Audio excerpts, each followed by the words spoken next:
Look down at your feet.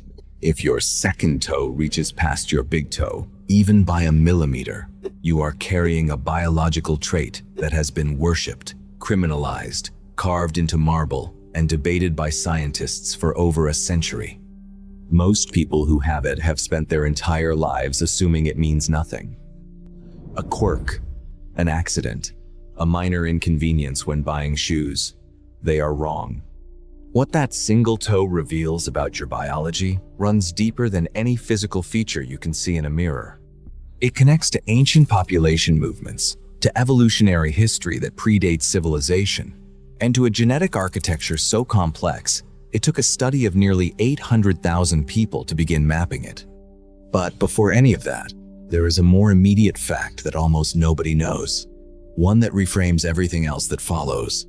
Your second toe is not actually longer. The toe itself, the bones inside it, are in most cases completely normal in length.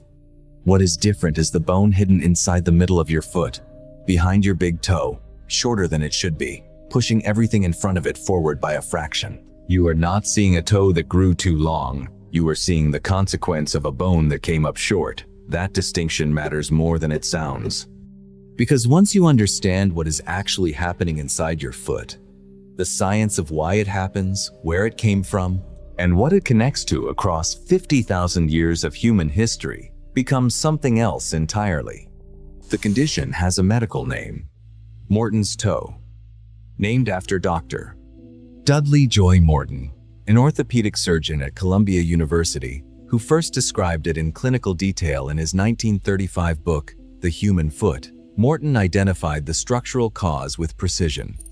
The first metatarsal, the long bone running through the middle of your foot behind your big toe, is shorter than the second metatarsal behind your second toe. When the toes line up at the front of the foot, the second one projects further forward, not because it grew abnormally, because the architecture behind it gave it more room to reach. You did not develop this from tight shoes. You did not develop it from running on hard surfaces or spending too many years on your feet. You were born with it. It is locked into your skeletal structure from birth, determined before you ever took a step, and no amount of stretching, footwear adjustment, or physical therapy will alter the underlying bone. What you can change is how you manage it. What you cannot change is the fact of it. For decades, biology classrooms across the United States taught Morton's toe as a textbook example of simple Mendelian inheritance. Dominant gene, recessive gene, draw the Punnett square, move on. It was clean. It was teachable. It was also completely wrong. The actual genetics of this trait turned out to be one of the more humbling discoveries in recent consumer genomics, and it required the largest study of its kind ever conducted to begin revealing the true picture. The ancient Greeks did not tolerate the longer second toe. They celebrated it. They codified it. They built an entire aesthetic philosophy around it and carved it into stone so deliberately and so consistently that the pattern is impossible to mistake once you know to look for it. The Greeks believed the longer second toe embodied the golden ratio, the mathematical principle of perfect proportion that they applied to architecture, music, and the human body simultaneously. It was not merely attractive to them. It was correct. It was the foot shape that the divine ideal of humanity was supposed to have. Look at the evidence. Michelangelo's David, the Venus de Milo at the Louvre, Botticelli's Birth of Venus, the boxer at rest in Rome, the marble Diana of Versailles, Laocoon and his sons in the Vatican, the caryatids holding up the Erechtheion on the Acropolis in Athens. Every single one of them shows the second toe extending past the big toe. This was not artistic accident or anatomical ignorance. Greek sculptors studied the human body with obsessive precision. The longer second toe appears in their work because they put it there on purpose. That legacy persisted. The French still call it pied grec. The Italians call it pied greco. In art history, it remains the mark of classical proportion across 2,000 years of Western sculpture. And it shows up somewhere most Americans have walked past their entire lives without noticing. The Statue of Liberty has Morton's toe on both feet. Frédéric Auguste Bartholdi designed her that way deliberately, a conscious tribute to the classical ideal, documented in National Park Service records. 25-foot sandals, a giant copper second toe pointing out across the Atlantic. The celebration did not last. In 1876, an Italian doctor named Cesare Lombroso published a book called The Criminal Man and proceeded to drag the longer second toe from the pedestal the Greeks had built for it into something considerably darker. Lombroso founded a field he called criminal anthropology. His central argument was that criminals were not ordinary people who made destructive choices. They were biological throwbacks, evolutionary leftovers from a more primitive stage of human development. And you could identify them, he claimed, by reading their physical features the way a diagnostician reads symptoms. Asymmetrical faces, sloping foreheads, unusual jaw structures, large ears, and there, on his published list of identifying markers, was the longer second toe. Lombroso called people with these traits born criminals. The theory spread. It was used to justify discrimination across Europe and the United States and to provide scientific cover for early eugenics programs that would take decades to fully discredit. Then, in 1911, the British Prison Commission ran the numbers, a systematic study of 3,000 convicts in England, examining every physical characteristic Lombroso had catalogued, including toe length. Their published conclusion was unambiguous. There was, in their own words, startling conformity between criminals and law-abiding citizens. The entire framework collapsed under the weight of its own data. But Lombroso was not the only one framing the trait in evolutionary terms. Morton himself, the surgeon who gave the condition its clinical name, originally called it metatarsus atavicus. Atavicus meaning ancestral, a throwback. He believed the shorter first metatarsal was a genetic echo of pre-human ancestors whose feet could grasp branches. That is why the French still sometimes call it pied de Neanderthal, the Neanderthal foot. Morton's instinct about ancient ancestry turned out to be more correct than he knew. Modern paleoanthropology has since gone looking for the evolutionary origin of the human foot with tools Morton never had access to. And what it found supports the broad outline of what he suspected, while making the picture considerably more precise. Peter Fernandez and his team at Marquette University published a study in the Proceedings of the National Academy of Sciences that used three-dimensional scans of fossil toe bones to track the evolutionary transformation of the human foot across millions of years. The findings were striking. The human big toe was the last part of the foot to evolve away from the grasping, ape-like structure that our ancestors used to navigate trees. Every other part of the foot adapted earlier and faster. The big toe held on longest. As Fernandez put it, it might have been last because it was the hardest to change. The implications of that finding reach further than foot anatomy. They suggest that the shorter first metatarsal documented in Morton's toe is not a random genetic variation that appeared without context. It is a visible remnant of an ancestral foot architecture that predates modern humans entirely. The bone that came up short is the bone that took the longest to lengthen in the first place, which means that when you look down at a second toe reaching past the first, you are looking at something that connects not just to ancient Greece or to 19th century criminology, but to a period of human evolutionary history that precedes civilization by hundreds of thousands of years. The trait did not appear recently. It has been traveling with us for a very long time. Before I show you the last part, if you've ever looked at your own results and wondered where Morton's toe fits into your bloodline, I put it all together in a guide called Where Do You Really Come From? Link is in the description. But stay right here, because what comes next is the part most people completely miss. If the trait were confined to one population or one region, the evolutionary explanation would be interesting but limited. What makes it genuinely strange is the geographic distribution. When researchers began mapping the prevalence of Morton's toe across distinct human populations, the pattern that emerged did not follow any obvious logic of climate, migration route, or shared ancestry that could be summarized cleanly. It was scattered, concentrated in unexpected places, and absent in others where you might reasonably have predicted it.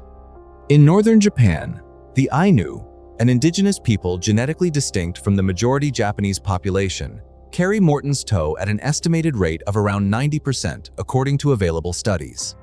That number is not a rounding error. It is a population-level signature, suggesting the trait became fixed in that genetic lineage early and stayed fixed across generations. Among the Kalabari people of Nigeria, the rate is estimated at around 66%. In Bulgaria and Bahrain, independent studies have documented rates of roughly 28%. In Greece itself, the country whose sculptors treated the trait as the human ideal, studies suggest a rate of approximately 46%. Across much of Western Europe and the United States, the figure ranges between 5 and 20%, depending on methodology and sample size. No single thread connects the Ainu of Japan, the Kalabari of Nigeria, and the population of ancient Greece at a rate that explains these concentrations. The trait dispersed through human populations long before those populations became distinct from one another.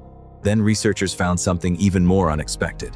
Some studies suggest roughly 3% of people examined showed mosaicism, one foot with the longer second toe, the other foot with the longer big toe. Two entirely different foot architectures on the same person, side by side, written into the same skeleton. For most of the 20th century, the genetics of Morton's toe were treated as settled.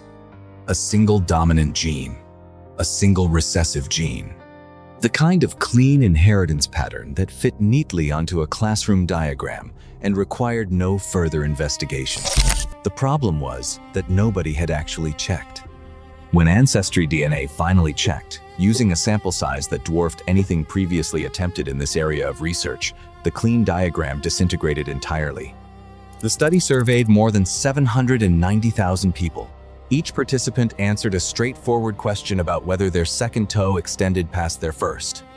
Their answers were then mapped against their actual genetic data. What the researchers reportedly found was not a handful of variants clustered around one or two genes. According to widely cited figures from the study, more than 930 distinct genetic markers were associated with having a longer second toe. Not one gene, not two. Hundreds of separate points in the genome, each contributing a small fraction of influence, working in combination across the entire DNA sequence. This is what scientists call a polygenic trait. The same architecture that governs height. The same architecture that governs skin tone. Hundreds of small genetic variations accumulating into a single visible outcome. No single variant decisive on its own. The full picture only legible when you read the entire genome together. Based on the analysis, studies suggest approximately 13% of the variation in toe length is currently explained by identified genetic markers. That number will rise as sequencing technology improves and databases expand. A separate study by Greek researchers suggested an X-linked recessive pattern as a dominant pathway, with the trait reportedly appearing more frequently in men than in women. The gene most strongly tied to the trait is thought to sit on the X chromosome. Women carry two X chromosomes and require the variant on both to express the trait consistently. Men carry one X and one Y, which researchers believe contributes to the difference in prevalence between sexes. If you have this trait, the genetic thread most likely ran to you through your mother. The evolutionary history is compelling. The cultural legacy is remarkable. But if you actually have Morton's toe, the question that matters most is a simpler one. What does it mean for the body you are walking around in right now? The answer depends on how the weight your foot carries every single day is being distributed, and the distribution in Morton's toe is wrong from the start. Your big toe is designed to bear approximately 40% of your forefoot weight during normal movement. It is the anchor of your push-off, the structural foundation that the rest of your gait is built around. When the first metatarsal is shorter, that load does not stay where it belongs. It shifts backward and sideways onto the second toe and the second metatarsal, a bone that was never engineered to absorb that volume of force across a lifetime of steps. The consequences accumulate slowly and then all at once. Calluses form on the ball of the foot where pressure concentrates abnormally. The second toe begins to buckle under chronic stress, producing the curled deformity called hammer toe. Bunions develop at the base of the big toe, as the joint compensates for a mechanics problem it was not designed to solve. The second metatarsal, absorbing load it was never meant to carry, develops stress fractures in people who run, stand for long hours, or simply age. And because the foot is the foundation of the entire skeletal chain above it, the misalignment travels. People with Morton's toe report significantly higher rates of knee pain, hip pain, and chronic lower back discomfort than the general population. The fix is rarely dramatic. A wider toe box, a half size larger than standard, an orthotic insert that redistributes pressure back toward the first metatarsal where it belongs. Most people never require surgery. They simply require shoes that were designed with their actual foot in mind, rather than an assumed blueprint that never fit them. Here is what the longer second toe does not mean. It does not mean you have Greek ancestry. The trait appears in every population on Earth, from the indigenous Ainu of northern Japan, to the Kalabari of Nigeria, to the highlands of Bulgaria. It does not predict intelligence, leadership ability, or any other quality the old folklore attached to what some once called the royal toe. It is not a deformity. It is not a throwback in the pejorative sense Lombroso intended, or even in the clinical sense Morton originally proposed. It is a normal anatomical variation, as unremarkable in biological terms as attached earlobes or a widow's peak, until you trace what it actually is. What it actually is a polygenic story, written across hundreds of points in your genome. A trait shaped by countless small genetic variations, accumulated over tens of thousands of years of human movement across the planet. A feature carved deliberately into Michelangelo's David, into the Venus de Milo, into the copper sandals of the Statue of Liberty. Present in an estimated 90% of an indigenous Japanese population and around 66% of a Nigerian tribe and roughly half of modern Greece. Older than any civilization that ever celebrated or condemned it.